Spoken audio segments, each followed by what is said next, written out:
So, hello, good morning everyone. I am Vinod Singh and welcome to the current exam. So, पिछले 15 अगस्त और 16 अगस्त का current affairs आज हम इस क्लास में देखने वाले हैं. तो चलिए शुरू करते हैं. सो क्वेश्चन नंबर 1 देखिए. हाल ही में भारत के 89th नंबर, देखो 89th नंबर के जो शतरंज ग्रैंड मास्टर हैं उनका खिताब किसको मिला है. तो अभी ये बहुत ही हाल ही में किसको बनाया गया था, 88th नंबर की किसको बनाया गया था बताओ. तो दिव्या देशमुख जी को बनाया गया था. ये आपको याद है ना अच्छे से, इन्होंने कौन सी प्रतियोगिता जीती थी और किसे हराया था, ये आप कमेंट करो जल्दी से. चलिए तो अभी देखो क्या भारत के 89th नंबर के शतरंज ग्रैंड मास्टर को नियुक्त किया गया. तो पहले ग्रैंड मास्टर कौन थे? विश्वनाथ आनंद. 1987 में इनको ग्रैंड मास्टर बनाया गया था. इनकी बहुत ही फेमस बुक है माइंड मास्टर. ठीक है, तो ये आपको ध्यान रखना है. 89th नंबर के अभी हाल ही में किसको, रोहित कृष्णा जी को बना दिया गया. लेटेस्ट है ये भी सबसे ज़्यादा, और इनको चेन्नई से इनका संबंध है. तो option number B correct answer है. रोहित कृष्णा जी को 89th नंबर का ग्रैंड मास्टर बनाया गया. ठीक है, ये ध्यान रखिएगा. अच्छा, हरिकृष्ण दिव्या देशमुख, देखो जो महाराष्ट्र से इनका संबंध है. अभी इनको 88वें नंबर, कुछ अभी पिछले ही महीने की बात है ये. तो इन्होंने महिला शतरंज वर्ल्ड कप जीता था. किसके खिलाफ? कोनेरू हम्पी, जो कि जॉर्जिया में हुआ था. ये ध्यान रखिएगा. और 87वें नंबर के तो हरिकृष्णन जी को बनाया गया था. ठीक है, तमिलनाडु से इनका संबंध है. तो ये कुछ 4-5 ग्रैंड मास्टर आपको ध्यान रखने हैं जो आपके एग्जाम में आज आ सकते हैं. ठीक है, मान लो देखो अभी रोहित कृष्णा ना पूछा जाए तो आपको दिव्या देशमुख जी का नाम भी आपको ध्यान रखना है साथ में. ठीक है, तो बस इतनी सी बात है.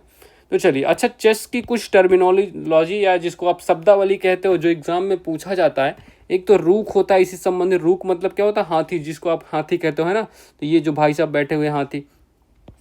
बिशप मतलब ऊंट होता है. नाइट मतलब घोड़ा. ये शब्दावली है चेस की, ये एग्जाम में सीधे पूछा जाएगा. तो पॉन मतलब क्या होता है? प्यादा. एक तो चेक तो आप जानते हो कि चेकमेट भी जानते हो कि कैसलिंग. कैसलिंग आपको ध्यान रखना है, ये बहुत ज़्यादा यूज किया जाता है और एग्जाम की दृष्टि से बहुत ज़्यादा मोस्ट इंपॉर्टेंट यही है, कैसलिंग है. ठीक है, अब देखो चेस के कुछ टूर्नामेंट है, जो ट्रॉफी हैं, कप हैं, उनको देखो. तो नायडू ट्रॉफी का संबंध किससे है? चेस से है. खैतान ट्रॉफी भी आपका चेस से संबंधित है. लिम्का ट्रॉफी भी आपकी चेस से संबंधित है. और लिन आर्क सिटी ट्रॉफी भी आपके चेस से, और वर्ल्ड कप तो आपका चेस से है ही. ठीक है, तो मेनली कौन कौन से एग्जाम में आते हैं? नायडू आता है, खैतान आता है. लिम्का भी मैंने एक ज़्यादा क्वेश्चन पेपर्स में देखा है. नायडू खैतान जम के पूछा जाता है.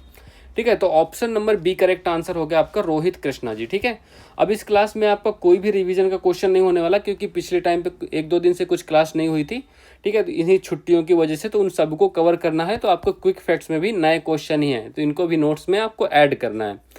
तो हाल ही में जलवायु परिवर्तन के कारण विश्व की पहली नियोजित पलायन योजना के तहत कौन अपनी जनसंख्या को स्थानांतरित कर रहा है? देखो अभी हुआ क्या हाल ही में, मैपिंग वाला सेक्शन आप देखिए. तो ये तुवालू नामक जगह है. ठीक है, तुवालू नामक जगह है, तो यहीं से पलायन होने वाला है. तो कहाँ? तुवालू. क्या हुआ है अभी? टेम्परेचर काफ़ी ज़्यादा बढ़ रहा है. ठीक है, टेम्परेचर बढ़ रहा है जिससे ग्लेशियर आपके पिघल रहे हैं. ग्लेशियर के पिघलने से जो समुद्र स्तर है आपका ऊंचा उठ रहा है, मतलब पानी की मात्रा आपकी बढ़ रही है. ठीक है, तो ये जो तुवालू द्वीप है, इसमें लगभग जानते हो क्या? तुवालू लिख लो पहले. ठीक है, तुवालू द्वीप. तो तुवालू द्वीप है जिसमें लगभग 11,000 लोग निवास करते हैं. 11,000 पॉपुलेशन है. और इसकी जानते हो ऊंचाई कितनी बची? समुद्र से सिर्फ 2 मीटर, है ना. 1 से 2 मीटर इतना ही है. ठीक है, तो देखो तुवालू द्वीप में पहली बात तो आप 9 कोरल द्वीप हैं. ठीक है, तो 9 कोरल द्वीप हैं, ये आपको ध्यान रखना. 9 कोरल द्वीप हैं, इनसे मिलके बना है ये तुवालू जो द्वीप पूरा है. ठीक है, ये आपको ध्यान रखना. तो समुद्र तल से सिर्फ 2 मीटर ऊपर बचा है. जो समुद्र तल है, मतलब 2 मीटर पानी और ऊपर आया तो ये भी डूब ही जाएगा. बहुत आसपास की काफ़ी द्वीप डूब भी चुके हैं. ठीक है, तो इस वजह से इन पर खतरा मंडरा आ रहा है. तो इनको जानते हो कहाँ ट्रांसफ़र किया जा रहा है? तो इनको ट्रांसफ़र किया जाए ऑस्ट्रेलिया. ऑस्ट्रेलिया में एक समस्या है. ऑस्ट्रेलिया की क्या प्रॉब्लम है? देखो, इनको तुवालू से ले जाके ऑस्ट्रेलिया में हम छोड़ने वाले हैं. ठीक है, तो ऑस्ट्रेलिया कह रहा है ठीक है यार, हमारे पास वैसे भी पॉपुलेशन कम है, जगह बहुत मात्रा में, तो ठीक है तुम दे दो, हम एक कोना इनको दे देंगे. ठीक है, तो मतलब इनको, अब देखो ये आधिकारिक तौर पर हो सकता है, ऐसे नहीं कि ये छोड़ के जा भी तो सकते थे, बट आधिकारिक तौर पर होगा. इस वजह से इनको ऑस्ट्रेलिया की नागरिकता मिलेगी, उसको वहाँ के अधिकार मिलेंगे. ठीक है, मतलब एज अ पॉपुलेशन देखा जाएगा. नहीं तो ये लोग फिर रिफ्यूजी घोषित कर देंगे, फिर ये लोग बेचारे भागते रहेंगे इधर उधर. तो इस वजह से ये पूरा प्रक्रिया के तहत होगा. ठीक है, तो ये आपको ध्यान रखना, बस यही सी बात है. ठीक है, अच्छा एक संधि हुई है, तो उस संधि के तहत इनको ट्रांसफ़र किया जाएगा. लिख लो फलोविली. तो फलोबिली. ठीक है, तो फलोबिली संधि. ठीक है, तो 2023 में ये संधि हुई थी, तो इसी संधि के तहत इनको ट्रांसफ़र किया जाएगा. ठीक है, तो आप लोकेशन आपको पता चल गया, पैसिफिक ओशियन में. अच्छा, मैं एक क्वेश्चन अगर आपसे पूछूं आपसे, ठीक है, यहाँ पे देखिएगा. अच्छा, ये वाली जो जल संधि है ये कौन, अच्छा ये द्वीप तो आपको तस्मानिया पता होगा, है ना, तस्मानिया पता होगा, बट ये जो बीच में जो संधि है, मैं ऐसे ये वाली जो संधि है, इस संधि को किस नाम से जानते हो तुम लोग? और ये जो दो न्यूजीलैंड के जो नॉर्थ एंड साउथ आइसलैंड है ना, इनके बीच कौन सी जल संधि, ये दो जल संधियों के नाम मुझे आप बताना, ठीक है। तो एक तो इसको, ये कौन सी स्ट्रेट है, ठीक है, ये आप बताओगे कौन सी स्ट्रेट है, ठीक है, और कौन सा, और ये वाली भी स्ट्रेट मुझे बताओगे, ठीक है, कौन सी जल संधि है। दोनों स्ट्रेट या जल संधि एक ही नाम है, ठीक है, एक बार हिंदी से लिख दिया, एक बार इंग्लिश से, ठीक है। तो इन दोनों को आप कमेंट बॉक्स में मुझे कमेंट करके बताओगे, ठीक है। चलो ठीक है, तो इतना आप कर दीजिएगा। ओह सॉरी, हाल ही में विश्व अंगदान दिवस 2025, ठीक है, तो विश्व अंगदान दिवस 2025 कब मनाया गया है? तो ये कब मनाया जाता है? तो विश्व अंगदान दिवस ये 13 अगस्त को मनाया जाता है। क्यों भैया? क्योंकि देखो 13 अगस्त 1954, 13 अगस्त 1954 को पहली बार विश्व में पहली बार, ठीक है, तो विश्व में पहली बार किडनी का प्रत्यारोपण किया गया था, किडनी प्रत्यारोपण, ठीक है। किसने किया था ये आपको याद है? किडनी का प्रत्यारोपण हुआ था, किसने किया था? बाई, लिख लो, बाई जोसेफ मरे, ठीक है, डॉक्टर जोसेफ मरे। इसीलिए इसी काम के लिए इनको 1990 में मेडिकल का नोबेल पुरस्कार भी मिला, ठीक है, तो मेडिकल का नोबेल प्राइज भी मिला, तो ये भी आपको साथ में ध्यान रखना, ठीक है। अच्छा, भारत में कब मनाया जाता है अंगदान दिवस? अभी कुछ दिन पहले ही तो मैंने पढ़ाया था, भारत में ये 3 अगस्त को मनाया जाता है, ठीक है, तो ये ध्यान रखिएगा। चलिए, अच्छा ये बताओ, पहली बार मानव मूत्राशय का जो प्रत्यारोपण हुआ है वो कहाँ हुआ है? मैं एक क्वेश्चन पढ़ा चुका हूँ, बहुत बार पढ़ा चुका हूँ, और सीधे कमेंट बॉक्स में तुरंत टाइप कर देना, ठीक है, परेशान मत करो। चलो क्वेश्चन नंबर 2 देखिए, हाल ही में संसद से पारित नया आयकर विधेयक कब लागू होगा? देखो आयकर विधेयक आपको खूब पता है, 12 लाख की छूट मिल गई है आपको, है ना, तो आप खूब जम के खुश हो। तो इनकम टैक्स जो पुराना एक्ट था हमारा 1961, उसकी जगह लेने वाला था, बजट 2025-26 में पारित हुआ था न्यू इनकम टैक्स बिल, ठीक है। इसके जो अब इस टैक्स को इस बिल को पारित कराने में किस समिति की अध्यक्षता कौन कर रहे थे? बैजंत पांडा। ये सब मैं पिछले क्लासेस में करा चुका हूँ। अब न्यू इनकम टैक्स जो बिल है 2025 वाला, वो पारित हो चुका है, आपको पता है, बट वो लागू कब से होने वाला है सर? तो वो लागू होगा 1 अप्रैल 2026 से वो लागू होने वाला है। तो option number D correct answer है, 1 अप्रैल 2026 से, ठीक है, ये ध्यान रखिएगा। अब देखो क्या क्या मतलब चेंजेस होने वाले हैं। जो देखो 1961 का जो एक्ट था और 2025 के एक्ट तक आते आते क्या चेंजेस हुए, धाराएं जो, मतलब देखो पहले बहुत ही ज़्यादा जटिल समस्याएं होती थी, मतलब जटिल नियम होते थे, आप एक साधारण इंसान नियमों को समझ ही नहीं सकता, उसके लिए हमें वकील करना पड़ता था, कुछ और करना, आईटी पे भरने के लिए, है ना। तो जो धारा है पहले 819 थी, अब 536 हो गई है, ठीक है, अब कम किया गया, मतलब थोड़ा इसको सीमित किया गया है। चैप्टर पहले 47 थे, अब 23 ही रह गए हैं। और पहले कर वर्ष परिभाषित नहीं था, बट पता था, लागू वही था, बट अब परिभाषित भी कर दिया गया है, ठीक है, तो ये सब भी ध्यान रखिएगा। और इनकम टैक्स तो आपको पता है प्रत्यक्ष कर है। प्रत्यक्ष कर क्या होता है सर, बताओ? तो प्रत्यक्ष कर ऐसा कर जो गवर्नमेंट जिस पर टैक्स लगाती है उसी को पेमेंट अगर करना पड़ जाए, ठीक है, तो उसे प्रत्यक्ष कर कहते हैं। अप्रत्यक्ष कर क्या होता है? जैसे गवर्नमेंट ने बिस्किट पर टैक्स लगाया, बट बिस्किट कंपनी ने उस टैक्स को नहीं दिया, वो हमसे टैक्स ले रहे हैं एज अ जीएसटी, हम उसका जीएसटी पे करके इनडायरेक्ट टैक्स दे रहे हैं उनको। तो इस तरह से ये इनडायरेक्ट टैक्स और डायरेक्ट टैक्स को आप समझ सकते हो। तो 12 लाख तक टैक्स फ्री है, ये आपको मैं बहुत पढ़ा चुका हूँ डिटेल से बजट वाली क्लास में, है ना। चलिए, so option number D correct answer हो गया, दैट्स इट, ठीक है। चलिए, 80,000 लोगों की बैठने की क्षमता वाला देश का दूसरा सबसे बड़ा क्रिकेट स्टेडियम कहाँ प्रारंभ होगा? अभी आईपीएल 2025 हुआ था, आईपीएल 2025, इसको जीतने वाली कौन सी टीम है, ये आप कमेंट करो, ठीक है, कमेंट जल्दी से करो। तो अभी बेंगलुरु में ये बन रहा है, तो बेंगलुरु सिटी में भी कहाँ? सूर्या सिटी के पास, ठीक है, सूर्या सिटी में। तो यहाँ पर इसका निर्माण हो रहा है। पहले नंबर पर कौन है? ये तो दूसरा सबसे बड़ा हो गया 80,000। तो पहले नंबर पर जो नरेंद्र मोदी स्टेडियम है, याद है? तो नरेंद्र मोदी स्टेडियम कहाँ है? ये अहमदाबाद, ठीक है, तो अहमदाबाद, ये आपको ध्यान रखना, बस इतना याद रखिएगा, ओके। चलिए, हाल ही में चर्चा में रहा श्रेष्ठ सूचकांक का संबंध किससे? श्रेष्ठ सूचकांक का मतलब क्या होगा? हिंदी में लिख लो इसको फुल फॉर्म।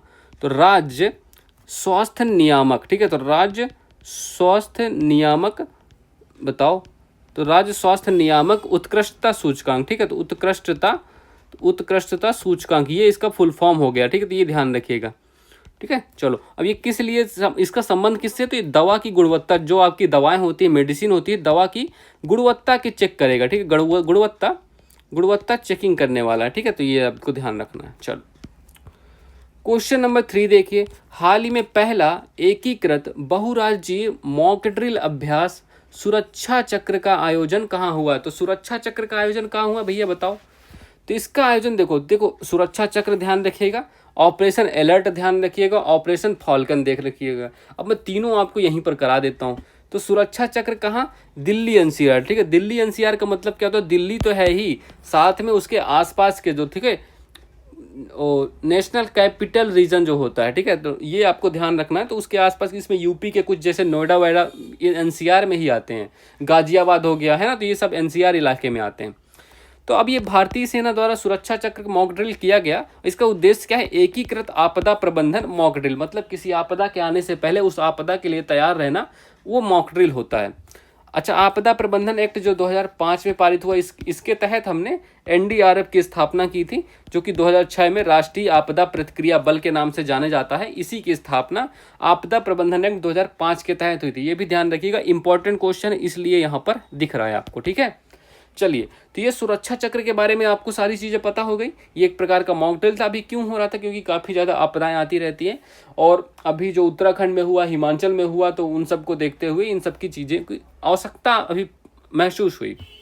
अब ऑपरेशन अलर्ट क्या है सर? तो ऑपरेशन अलर्ट इसका आयोजन कहाँ? राजस्थान और मेघालय में किया गया। और किसने किया? बीएसएफ ने किया। बस ये भी एक प्रकार का मॉक ड्रिल ही था। ऑपरेशन फॉल्कन क्या है? ऑपरेशन फॉल्कन का होस्ट असम में किया गया, गैंडों का जो अवैध शिकार रोकने के लिए, ठीक है। तो ऑपरेशन फॉल्कन किस लिए? तो गैंडों का अवैध शिकार रोकने के लिए इसको शुरुआत की गई। तो ये तीनों चीज़ों के बारे में आपको ध्यान रखना है, और ऑप्शन नंबर ए मार्क करना है, दिल्ली एनसीआर आपका राइट आंसर होगा, ठीक है। चलिए, हाल ही में किसे जुलाई 2025 के लिए किसे आईसीसी पुरुष प्लेयर ऑफ द मंथ चुना गया है? तो शुभमन गिल, आपके भारतीय टेस्ट कैप्टन, ठीक है। तो शुभमन गिल, ठीक है। अच्छा, इनसे रिलेटेड एक महिला है, इनसे रिलेटेड है या नहीं पता नहीं, लेकिन सारा तेंदुलकर का नाम आपको किस लिए मैंने पढ़ाया था?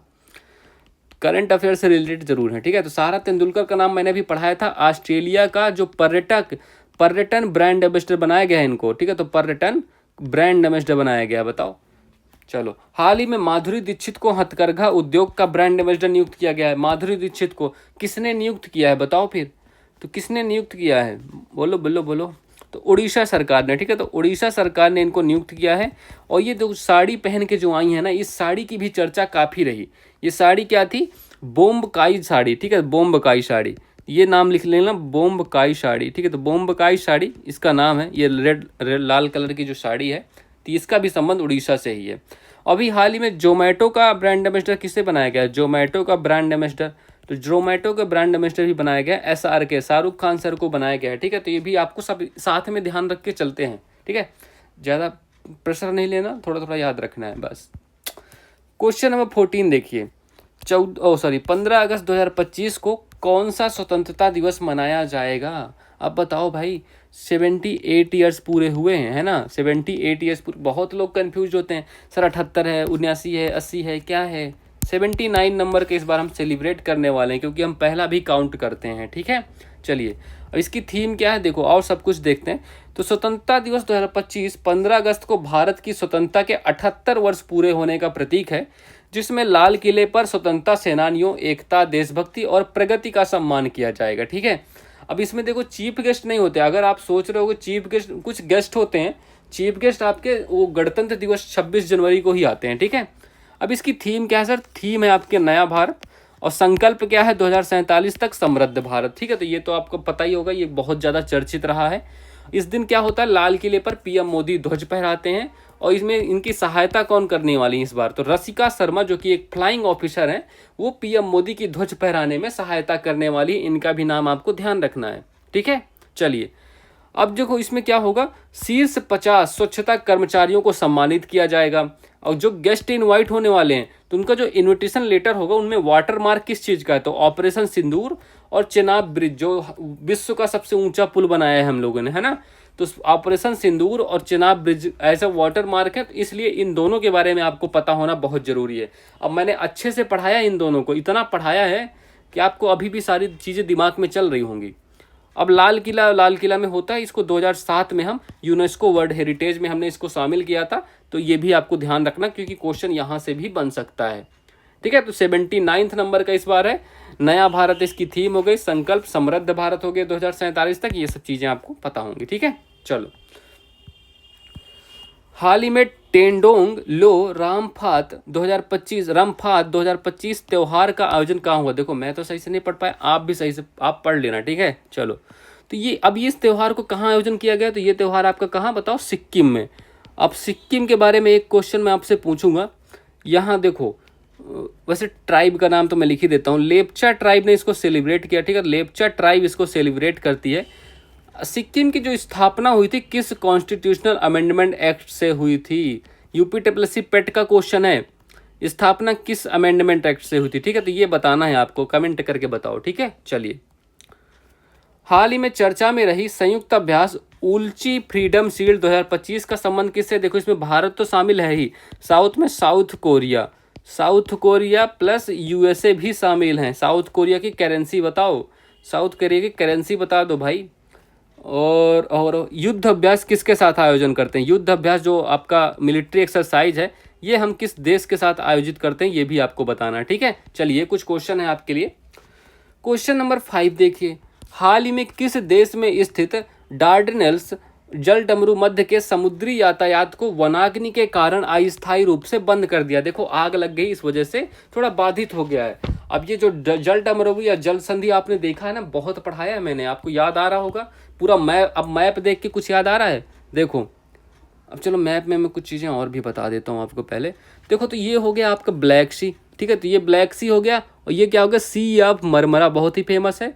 और ये आपको जो ये हो गया डार्डेनल्स। ठीक है, तो इसी जल संधि के बारे में, डार्डेनल्स जल संधि है या डार्डेनल्स स्ट्रेट के नाम से जानते हो आप इसको। ठीक है, तो डार्डेनल्स जल संधि है, और ये आपका एजियन सी हो गया। ठीक है, तो अब ये 3 सागर हैं, 2 जल डमरू मध्य हैं। इसका नाम क्या है सर, ये इसका नाम आपने नहीं लिखा। हाँ मैंने तो नहीं लिखा, आपको बताना पड़ेगा बेटा।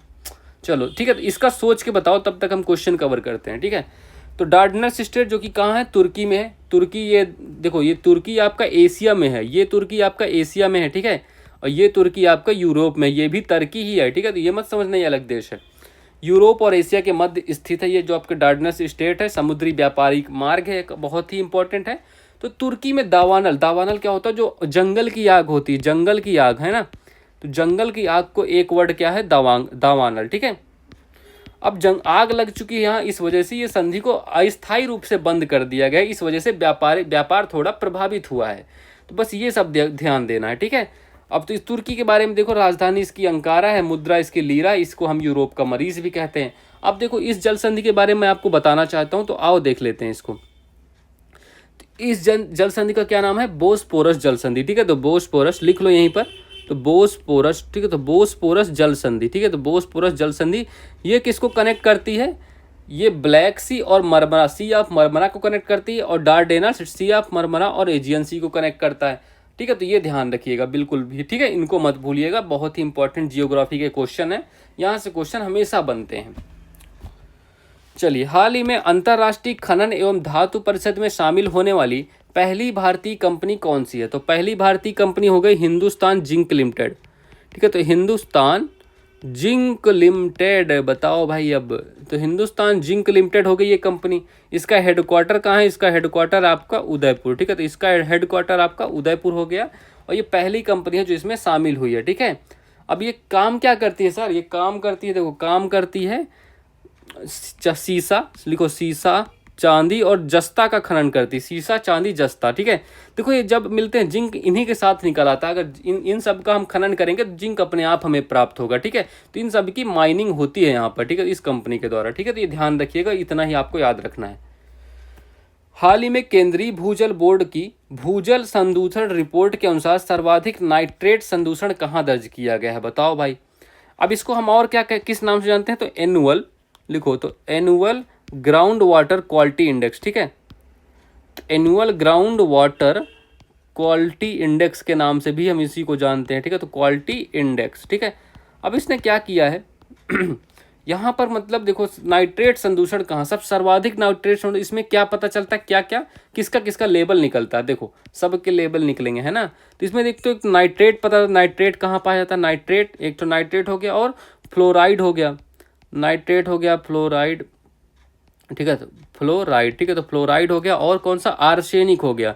अब इनकी मात्रा कहाँ पाई गई सबसे ज़्यादा, पानी में, ये बताया गया है, ठीक है। तो नाइट्रेट की मात्रा देखो सर्वाधिक कहाँ मिली आपको, नाइट्रेट मिली राजस्थान में, राजस्थान, तमिलनाडु, महाराष्ट्र, ठीक है, तो यहाँ मिली।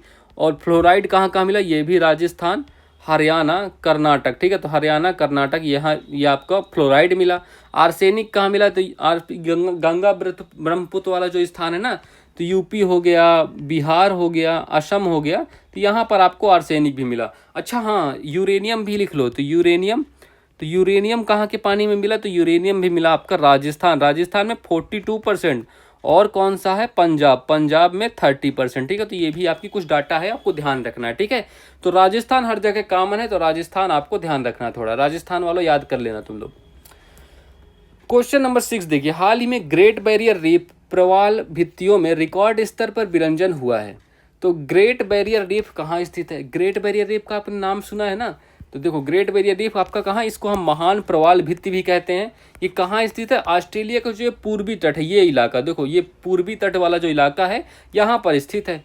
अब रंगीन होते हैं ये जो प्रवाल्स होते हैं, इनको ये शैवाल के कारण होता है, ये एक प्रकार का जीव होता है और इन्हीं के कारण ये रंगीन होते हैं, ठीक है। अब लिखो अभी क्या हुआ है, यदि समुद्र का तापमान बढ़ता है, तो यदि समुद्र का तापमान बढ़ता है तो जिससे शैवाल टूटकर अलग हो जाते हैं या उनकी मृत्यु हो जाती है, तो जिससे प्रवाल रंगहीन या इन्हीं को हम कहते हैं प्रवाल विरंजन, या इसी को हम कोरल बीचिंग के नाम से जानते हैं, ठीक है। तो यहाँ पर कोरल सी भी है, आपको पता है ना, कोरल सी के नाम से जाना जाता है। अच्छा, इसको बताया आपने, कमेंट किया ये वाली संधि कौन सी है, ये इंपॉर्टेंट है, फिर मत कहना तुम लोग, ये पूछा गया था अभी एग्जाम में। चलो तो ठीक है, तो ये ध्यान रखना, इतनी बात है। तो शैवाल के कारण रंग होता है, ये ऑस्ट्रेलिया में स्थित है, ये आपको ध्यान रखना है। मरे डार्लिंग यहाँ पर रिवर है, ये सब आपको पता है, ठीक है। चलिए, अच्छा ऑस्ट्रेलिया की कैपिटल बता दो बेटा, ऑस्ट्रेलिया की कैपिटल बताओ, ठीक है, कैपिटल बताओ। तो चलो ऑप्शन नंबर 1 करेक्ट आंसर हो गया, ऑस्ट्रेलिया इसका राइट आंसर, ठीक है। चलिए आ जाइए फिर आगे, हाल ही में किस राज्य की धीरियो बुल फाइटिंग को वैध बनाने की मांग उठी है, तो कहाँ ये मांग उठी है, तो किस राज्य में ये मांग उठी है बताओ। तो ये उठ गई आपकी गोवा में, ठीक है। गोवा में क्यों सर, क्योंकि गोवा में ये पहले था वैलिड, ठीक है। गोवा में पुर्तगालियों ने इसको स्टार्ट किया था, बट सुप्रीम कोर्ट ने इसको बैन कर दिया था, कब, 1997 में सुप्रीम कोर्ट ने इसको बैन कर दिया था। इसको रीस्टार्ट करने की विधानसभा में मांग उठी है, ठीक है। तो रीस्टार्ट करने की इसको मांग उठी है, तो ये ध्यान रखिएगा, बस यही आपका क्वेश्चन हो गया, ठीक है। चलो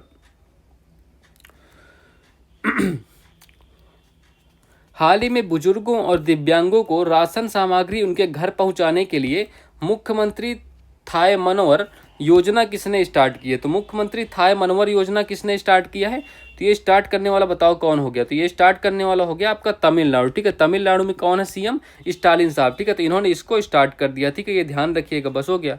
तो तमिलनाडु, स्टालिन साहब यहाँ के सीएम हैं, बस इन्होंने इसको स्टार्ट किया। तो मतलब जो भी आपके बुजुर्ग होंगे या आपके दिव्यांग होंगे, उनको घर घर जाके राशन पहुंचाया जाएगा, ठीक है, उनके जो भी मतलब उनके हिस्से में आएगा। चलो क्वेश्चन नंबर 7 देखिए, हाल ही में भारत के पहले पृथ्वी अवलोकन उपग्रह समूह को प्रक्षेपित करने वाली निजी कंसोर्टियम में कौन शामिल है। देखो अब इस क्वेश्चन के बारे में देख लो, तो पहली बार हो रहा है कि भारत का पहला पूर्णतः 100% स्वदेशी भू अवलोकन उपग्रह समूह लॉन्च होने वाला। तैयार करने वाली कंपनी कौन है, तो कंसोर्टियम कंपनी है। कंसोर्टियम कंपनी तो आपको ध्यान ही रखना, ये मत भुलाइएगा, ठीक है। ये अगले 5 वर्षों में 12 उपग्रह लॉन्च करने वाली है, मतलब अगले 5 वर्षों में आपको 12 उपग्रह ये लॉन्च करके देगी, ये आपको ध्यान रखना है। अब इसमें निवेश कितना हुआ, तो 1200 करोड़ का ये निवेश करने वाली है। इसमें सहायता, अच्छा देखो हेल्प कौन करने वाला, तो पिक्सल स्पेस इंडिया ये लीड रोल करेगी, बाकी हेल्प तो सब करने वाली हैं। तो Pixxel space India, SatSure analytics India, Dhruva space, उपयुक्त सभी। तो ऑप्शन नंबर डी मार्क करना है, बट जो लीड करेगा ना, लीड करने वाला ऑप्शन ए हो गया, ठीक है। तो ये ध्यान रखिएगा, लीड ऐसे पूछेगा नहीं, आप परेशान मत होइएगा। ये बेंगलुरु की कंपनी है, ठीक है। तो बेंगलुरु की ये कंपनी है पिक्सल स्पेस इंडिया, ये भी ध्यान रखिएगा। और ये पहली बार निजी कंपनी तैयार कर रही है, इस वजह से भी आपको ये महत्वपूर्ण है थोड़ा, ठीक है। ये भी आपको साथ में ध्यान देना है। चलिए हाल ही में गृह मंत्रालय ने किस सैन्य बल में पहली बार कैडर समीक्षा को मंजूरी दी है? तो ये कहाँ, बीएसएफ में मंजूरी दी है, बीएसएफ, ठीक है, बॉर्डर सिक्योरिटी फोर्सेस की। इसका गठन कब हुआ था? 1965 में इसका गठन हुआ था, ठीक है। पाकिस्तान और बांग्लादेश से जो भारत का बॉर्डर बनाता है उसके साथ ये, मतलब वहाँ पर ये तैनात होती हैं, ठीक है, तो ये ध्यान रखिएगा। चलिए, चलो, so that's all for this class. I hope आपने सब कुछ कवर कर लिया होगा बढ़िया से। थोड़ा स्पीड में रही क्लास, तो आप थोड़ा स्लो करके अपने अकॉर्डिंग स्पीड सेट कर लीजिएगा, और लाइक कर दीजिएगा, शेयर कर दीजिएगा, और सब्सक्राइब करना मत भूलिएगा, ठीक है। चलिए, so all the best, have a good day, and thank you everyone.